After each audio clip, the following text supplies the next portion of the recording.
So recently, a friend of mine asked me, hey, how do you go about using reference tracks? So here I am. And you know what? It's a really nice afternoon outside. It's like 4 degrees and sunny. So that's actually kind of warm. So thought I'd come outside and enjoy the view and tell you how I use reference tracks. So the first way I use reference tracks is sonically. I listen with reference speakers. So I grab a track that I like that's in the same key as my own track, and I play it through as many different speakers as I can. So that means like, your smartphone speaker, your television speaker, Bluetooth speakers, headphones, car speakers, anything you can find. Listen back to your track versus something else. So just chuck them side by side so you can get a good feel of whether your track sounds as good as the track that you're referencing it against. There's another tool I use to reference tracks sonically like that, and it's called AB Metric by Adapter, and it's awesome. So with that plugin, you can check the spectrum to see how it stacks up. You can check the correlation to see whether it's good in mono. You can check like a number of other different things with that plugin, and it's just absolute game-changing plugin. I'll chuck a little picture of it here. You can just do so much with that plugin, and it's off the charts, like how good it is. With this plugin, to be honest, you could probably do it without your ears. You just look at how your track stacks up against your reference tracks, and you're good to go.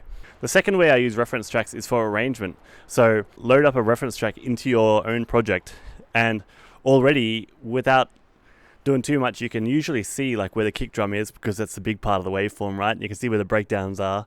And if you really want to get technical, you can go in and you can listen to each section of the track and listen for what you can hear. Then, for example, at the start you might hear a kick drum, so you put in a little kick drum region, and you might hear like a hi-hat, so you put in a hi-hat region, and you might hear a clap, so you put in another clap region, and so on and so forth for your basses and the synths.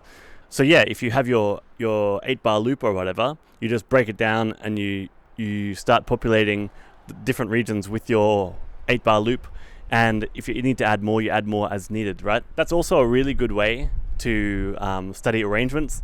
So you could just not even have an 8-bar loop, but just do that anyway. Like just grab a track and break it down like that anyway, with like empty regions.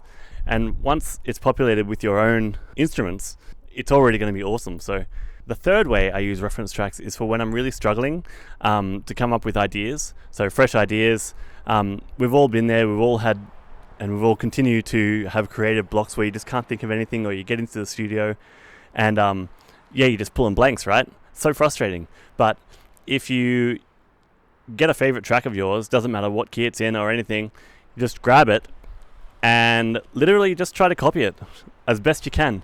So copy the bass line, copy the melodies, copy everything. Try and design all the sounds in there as best you can, and copy the arrangement and copy everything. When you start, you won't get too far, like within about half an hour, and you'll already be coming up with your own melodies and things. And even if you do happen to copy the whole thing and finish copying the arrangement and all the parts and everything, it's not going to sound like the track you're copying. And furthermore, if it does, it wouldn't take too much to just tweak a few things and change the melodies in there, right? And then you got a whole brand new track. So there you go. That's 3 ways that I use reference tracks in my studio when I'm either looking to get my track sounding good, get my arrangements sorted, or whether I'm just really stuck for ideas. So let me know, did I miss anything? Are there ways that you use reference tracks that I didn't mention?